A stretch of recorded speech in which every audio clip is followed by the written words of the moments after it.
pai tinha casado de novo. Meu pai e os dois cunhados dele foi na cidade de Jardinópolis, foi no centro da cidade. Meu pai chamava Francisco Laudilino da Silva. E ele foi na cidade, aí chegaram na cidade, ficaram um tempo na cidade. Naquele tempo não tinha luz, não tinha negócio de luz elétrica, era difícil luz elétrica. E a condução era Limar, vinha montada em Limar. E a estrada também era um trio, andava pelo trio, né? Trio de coisa. Aí eles ficaram tratados na cidade, depois vir embora os freios, ele e meus dois tios. Aí quando chegou num corte de terra, assim, que era um corte, era de um lado do outro assim, passava no meio. O cavalo do meu pai estava na frente, montado num ponto novo, cavalo muito ligeiro. Quando chegou na frente, assim, o cavalo refugou.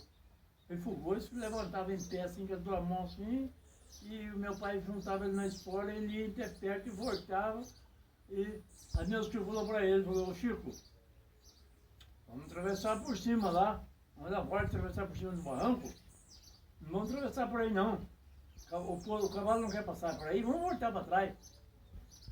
Ele falou, não, ele tem que passar, ué. Mas viemos por aqui, ele vai ter que voltar. Porque ele era teimoso, meu pai era português, era teimoso mesmo. Aí ele voltou, os meus tios voltou, subiu por cima. E ele voltou com o cavalo para trás, tem um Arthur, e cutucou o cavalo na espora, e o cavalo veio e deu aquele pulo, passou por cima e pulou lá na frente. Aí quando chegou lá na frente, meu tio falou para ele assim, mas por que você fez isso? Foi o cavalo pular dele. Ele falou, por quê? Eu não vi nada, não tinha nada lá, por que ele não queria atravessar? Aí meu tio falou, olha,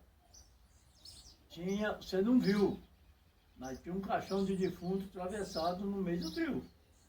Né? Você não viu, mas o cavalo viu. Ele falou, é verdade? Ele falou, é verdade. Ele falou, então segura o cavalo aqui. Falou pro meu tio, segura o cavalo. Segura ele aí, o pote. Desceu do cavalo, falou assim, eu vou lá ver. Se ele estiver deitado ainda, vou meter bala nele, vou cortar ele na bala. Né? Vou meter bala nele. Se eu não meter bala nele, a bala não der, o punhal tá aqui. Aí meu tio falou, larga a mão de ser teimoso, ser burro teimoso. Ele falou, não, eu vou lá.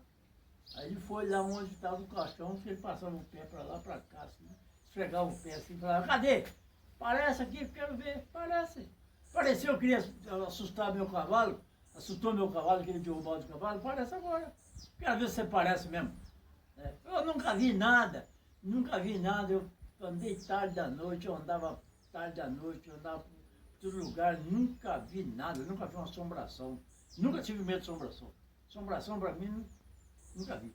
Os outros falavam para mim, onde tinha uma assombração, se falasse que tinha lá, eu ia lá ver. Ia lá para onde encontrar com ela. Mas nunca encontrei, nunca vi. Mas eu não sou de jeito não. Eu não tenho medo também, mas não sou de jeito não. Obrigado, só isso.